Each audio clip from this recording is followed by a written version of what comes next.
Good evening, everybody. Here is Wajishbata again. Today we have the round number 10, Fisher and Spassky, 1992, the unofficial World Championship match. Today it's like a really big fight between these two guys, two ex-world champions. So I don't think the game even needs an introduction. Let's just go to set of the game. It's just there's too much fun here to watch. Spassky start with the d4, knight f6, c4. Now we saw Fisher before playing g6. But today Fisher decided to surprise Spassky and play e6. Knight c3, bishop b4, Nimzo Indian defense on the table. Queen c2. The queen is covering the knight. If you want to capture it here, we're gonna capture you back. d5 by Fisher. Now there is a threat of d takes c4. So Spassky decided just to play c takes d5, e takes d5, and then bishop g5. This is one of them like main lines in this opening. So, but I don't think people like these days play this way. Like, but we were in 1992 anyway. h6, bishop h4, and then Fisher decided to play actually aggressive here. He played c5, and he's asking the tough question. Hey, I'm gonna take your pawn on d4. What's gonna do? So Spassky decided to go for d takes c5, making the pawn on d5 isolated, and hoping that it's gonna be a target. However, Fisher decided to play knight c6, another active move by Fisher. Spassky played e3, hoping to use his bishop anytime soon. And Fisher saw that Spassky is coming with all his pieces, so he played g5, bishop g3, and then the queen a5, putting more pressure on the knight on c3. Now there is a little trick here. If you go c1, you're gonna get queen a2 right away. So the knight cannot actually take the queen. It's been bent on the king. So Spassky of course saw that, and he played knight f3. Now Fisher decided to play knight e4, adding more pressure to this knight. What a poor knight here, getting a pressure from 3 pieces here. Of course, same trick. If you play rook c1, queen a2 is on the table. Like, so Spassky knew that he gonna lose a pawn. He played knight d2, and then Fisher played knight c3, bc3, and now bishop c3 by Fisher. Now Fisher is attacking the rook on a1 and the pawn on c5. Spassky decided to play rook b1, and then Fisher played queen c5. And of course, if you look at the game, you see that Fisher playing pretty aggressive, because he won 3 games in a row before that game. So he's like putting all his energy on the table. Rook b5, queen a3, and then Spassky played rook b3. So Spassky tried to solve his problems by tactics. Fisher played bishop d2, queen d2, and now queen a5. And he's asking for an exchange of queens. Of course, if you will go this way, queen a5, knight a5, then the knight will come next to c4. This is very, very active for Fisher. Spassky decided to play bishop b5, and now queen f5 is a threat because the knight is bent to the king. Mr. Fisher decided he doesn't want to worry too much, and he played the queen d2, king d2, and now bishop d7. Now Fisher is asking the tougher question: where is this bishop gonna go? Because the knight is ready to jump in the right moment, not right away, and also black can even castle the queen side, and this is not actually that easy for white, because when you castle the queen side, the rook will be here and we're doing pressure on the d file, where is the king actually standing. So what we're gonna do in this case, so Spassky decided to take the knight, takes back, and then he played h4.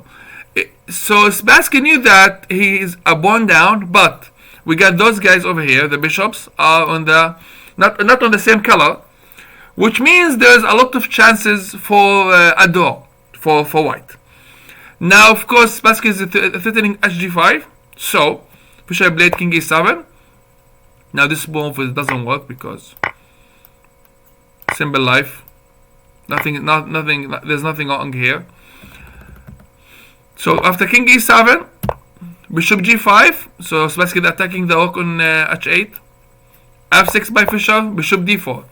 What Spassky did, he's actually improving his position, putting the bishop on d4, putting a Basha on there and the Basha on there, trying to do something. So what Fisher did, he's basically played g4. What is Fisher trying to do is he wants to put his pawns on the light squares because this guy is on dark squares. So basically the bishop won't be able to attack the pawns. Rook c1, king e6, rook b4, h5, rook c3, rook hc8. Now Fisher, what Fisher did, he saw that Spassky is improving his position, and he saw a rook on c3, so he tried to bring a rook to c8 and tried to exchange one of the rooks. a4 by Spassky. Again, Spassky is pushing for to try to create weaknesses, being active because he's a pawn down. He wants to find a compensation for that pawn that he's missing. b6 by Fisher, king c2, and Fisher saw that the rook and the rook in the same file, and there's a king here, so the rook on c3 cannot actually move after bishop e8. What's Spassky gonna do? He played king b2, take, and now rook c8. Very simple and easy plan by Fisher. He has no problems. Actually, he's putting a Basha on the pawn on a4, and his bishop actually can go this way if he wants to. So what Spassky did, he played e4 right away, trying to make some activity for his pieces, hoping maybe Fisher will take on d4, so he would just take with a check and make some active play. But Fisher is not that easy, unfortunately. Like in this position, if you go, let's say king d7, you will lose this pawn, like bishop f6. And if you go this way or this way, he will play rook e7, and this is not good. Also, the pawn actually could be picked up. But Fisher, actually, he knows his stuff. What he did, he's basically playing bishop c6, keeping everything together. E takes c5, bishop takes d5. No checks on e4. You can't do this. g3. Spassky did the same thing that Fisher just did. He put his pawns on the dark squares in the opposite color of the bishop, of the black bishop. Bishop c4 by black, bishop d4, king d5, and Fisher saying, if you want to take this guy, I will play just rook f8 and pick up the pawn on f2. Next. So Spassky played bishop e3, ran away with his bishop, rook c7, king c3, f5. Now look at those pawns, they're all in the light squares, the opposite color of that bishop over here, so you can't actually pick them up or take any of them. King b2, king e6, king c3, bishop d5, king b2 again, bishop e4. And now Spassky has to do something. He decided to play a5, take, rook b5, a4, rook c5, and now check. Look at Fisher. Fisher is really optimistic. He knew he won 3 games before. He knew that his opponent has issues because he lost 3 games. So he tried to make them 4. Like, why not? I mean, he got 2 extra pawns. So of course, if he take the rook here, it's gonna be an easy draw for black. Like this. It's an opposite color bishop. Those extra 2 pawns here doesn't mean anything. Anyway, Fisher played check, king a3, a6, king a4, bishop d5, king a5, king e5, king a6, and Fisher of course lost those 2 pawns because they were doubled.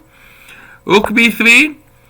Fisher is still trying, like he using the fact that his king in the center, he's close to his pawns, and white king is like quite far, so he's trying to win this. He's just trying. Now if he can do it or not, that's another question. Rook c7, king e4, rook h7, rook e3 by Fisher. Fisher, mixing things up, try to win. That's what he wants to do. Take, and then rook h5, bishop e4, rook h8, king f3, rook e8, king g3, h5, and here Fisher played a very nice move. Bishop d3 check, king b6, and now f4. And now the bishop now is eyeing the h7 square. So this pawn cannot just move in the way he wants. What's happened? Spassky rushed to bring his king back to the defense, and he played king c5.